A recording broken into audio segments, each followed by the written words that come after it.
Nara akong idea nga which is plastic bottle speaker DIY. So ang kani para ato siyang mabuo, need na to og plastic folder any color jud, tapos two plastic bottle nga which is clean and dry, then electrical tape. Mas advantageous man jud siya kay mupilit jud siya ba, di kay pareha sa stick glue gani nga malangkat siya basta na pwede sa rugby pero mas advantageous ang electrical tape. Then kuan be ayon ni ayun na, electrical tape na lang I suggest. Tapos cutter dayon og scissors, tapos marker para pang sketch man lang sa kanang i-cut out. So mo ni siya step 1. Di ba ang folder plastic is nabi na siya cover which is 2 siya. So i-cut out nato ning tunga.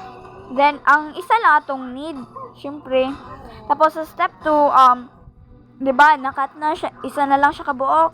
So atong siyang i-roll which is mahimo siyang inani magbutang tag space nga circle gani. Di lang pud siya kasaktong gamay, di pud siya dako, sakto lang. So need na to siya og tape electric para ma-perfect ang iyahang shape. So kung naglast ang iyahang pag-roll, dito na to bilitan og tape. Tapos ang step 3, di ba na-roll na siya? Sakto man eh. Na-roll na siya. So mag-cut ta og size sa phone which is naka-portrait, so rectangular siya nga gamay ana. And then pilitan din nato og tape ang kaniyang each side gani, like di ba na-cut na di ba na form na siya rectangle nga slot. So ato mo tag tape ang yung each side para kung ibutang ang phone dili siya magasgas gay, like protect pud siya sa screen. So mo to step 4, magnita og sabi ka samok ba ni mulupad man.